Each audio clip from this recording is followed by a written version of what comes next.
Hey, what's up, guys? Today is June the 1st, and we'll be reading John chapter 20, verses 1 through 31. Early on Sunday morning, while it was still dark, Mary Magdalene came to the tomb and found that the stone had been rolled away from the entrance. She ran and found Simon Peter and the other disciple, the one whom Jesus loved. She said, "They have taken the Lord's body out of the tomb, and we don't know where they have put him." Peter and the other disciple started out for the tomb. They were both running, but the other disciple outran Peter and reached the tomb first. He stooped and looked in and saw the linen wrappings laying there, but he did not go in.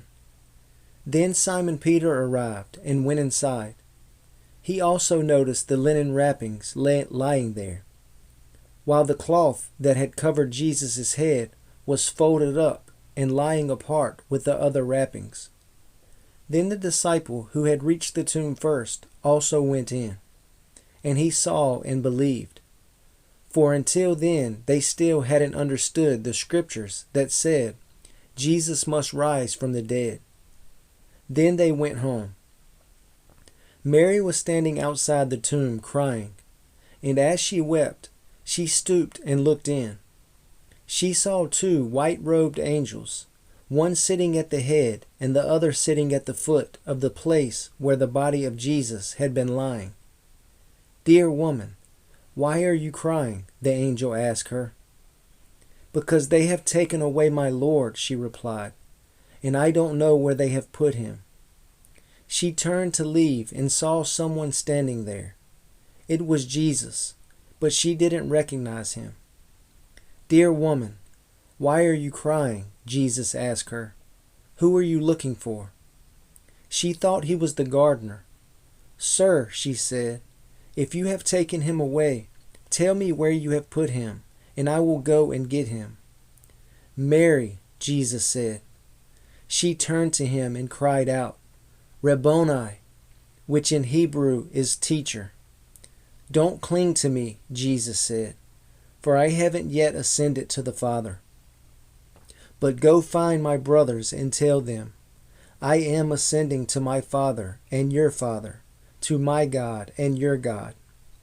Mary Magdalene found the disciples and told them, "I have seen the Lord." Then she gave them his message. That Sunday evening, the disciples were meeting behind locked doors because they were afraid of the Jewish leaders. Suddenly Jesus was standing there among them. "Peace be with you," he said.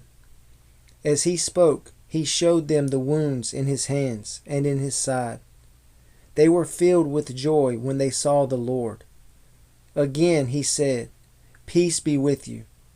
As the Father has sent me, so I am sending you." Then he breathed on them and said, "Receive the Holy Spirit. If you forgive anyone's sins, they are forgiven. If you do not forgive them, they are not forgiven." One of the 12 disciples, Thomas, nicknamed the twin, was not with the others when Jesus came. They told him, "We have seen the Lord." But he replied, "I won't believe it unless I see the nail wounds in his hands, put my fingers into them, and place my hand into the wound in his side." 8 days later, the disciples were together again, and this time Thomas was with them. The doors were locked, but suddenly, as before, Jesus was standing among them. "Peace be with you," he said. Then he said to Thomas, "Put your finger here, and look at my hands. Put your hand into the wound in my side. Don't be faithless any longer. Believe." "My Lord and my God," Thomas exclaimed.